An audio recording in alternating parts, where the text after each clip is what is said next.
Mohon perhatian umat untuk sebuah pencerahan. Minggu yang baru berlalu ini ada peristiwa bayi meninggal dan belum dibaptis. Lalu ada suara-suara umat, suara khususnya keluarganya, orang tuanya minta supaya dibaptis. Dengan pemikiran ini bahwa kalau dia dibaptis, maka kita tahu pelajaran yang sudah pernah kita terima akibat baptisan adalah: pertama, dosa dihapus, dosa pribadi maupun dosa pusaka. Kedua, setelah dibaptis karena dosa tidak ada lagi, dia mendapat predikat putra putri Allah karena tidak ada dosa.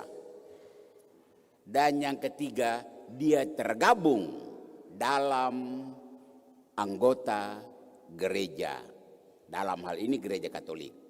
Nah, mungkin karena pemikiran ini orang tua keluarga agak memaksa supaya bayi yang meninggal dibaptis. Dengar pastor bilang, orang meninggal tidak boleh dibaptis.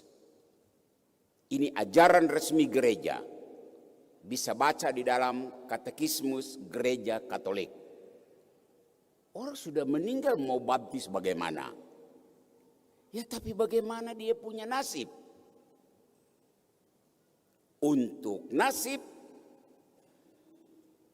kita serahkan kepada kemurahan Tuhan. Maka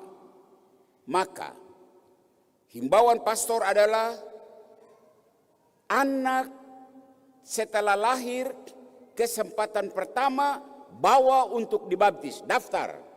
Ya tapi orang tuanya belum nikah betul, parsetang dengan orang tuanya. Anak harus dibaptis. Ini himbauan atau perintah dari almarhum uskup. Dulu saya bilang harus ada surat nikah orang tua. Dan uskup bilang jangan mengikat anak karena dosa orang tua. Biarkan orang tua mau nikah ke belum itu urusan mereka. Tapi anak harus selamat.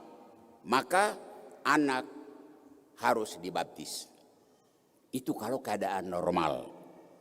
Tapi kalau dalam keadaan darurat, maka adakan baptisan darurat.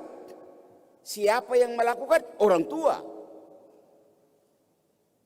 Ambil air murni,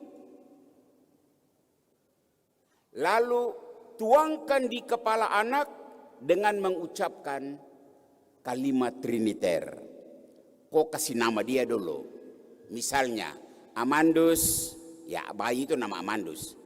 Amandus, aku membaptis dikau dalam nama Bapa dan Putra dan Roh Kudus. Amin. Sah baptisannya. Dan sesudah itu datang ke sekretariat lalu lapor. Ini anak ini bahaya maut dan kami sudah membaptisnya. Pembaptis adalah saya, mamanya. Lalu dibaptis. Dengan begitu tidak ada kesulitan lagi. Ya, seperti yang minggu kemarin ada peristiwa, ada pro kontra, sedikit memaksa anak harus dibaptis. Orang sudah meninggal kok mau dibaptis? Bagaimana itu? Tidak boleh. Ya. Sehingga dengan demikian asisten imam atau ketua kombas gampang untuk melakukan upacara penguburan. Karena anak ini Katolik. Sudah Katolik. Sudah dibaptis toh. Maka rumusan untuk penguburan jelas. Kita pakai rumusan pemakaman anak-anak. Ya. Harap ini jelas. Memang ada diskusi panjang lebar berkaitan dengan nasib anak yang belum dibaptis, berarti masih ada dosa asal. Di tempat di manakah? Nah, itu diskusi panjang lebar. Ada istilah mungkin pernah membaca namanya limbo. Tetapi istilah ini dan diskusi sekitar ini sudah dihapus oleh Paus Benediktus. Ya, waktu dia masih Kardinal Ratzinger, dia sudah mengeluarkan pemikiran-pemikiran sekitar kesesatan ajaran limbo, dan saat dia paus, dia menghapus. Nah, yang ini nanti ada pelajaran. Kita cari waktu untuk pelajaran, pencerahan bagi umat. Tapi harap yang disampaikan pastor ini menjadi perhatian orang tua, ya, supaya jangan bikin susah lagi umat, kombas, pastor berkaitan dengan masalah seputar baptis bayi meninggal dan berkaitan dengan upacara penguburan. Terima kasih untuk memahami persoalan ini. Pastor, terima kasih untuk memberi waktu saya memberikan pencerahan ini. Kita siapkan diri untuk menerima berkat. Silakan berdiri.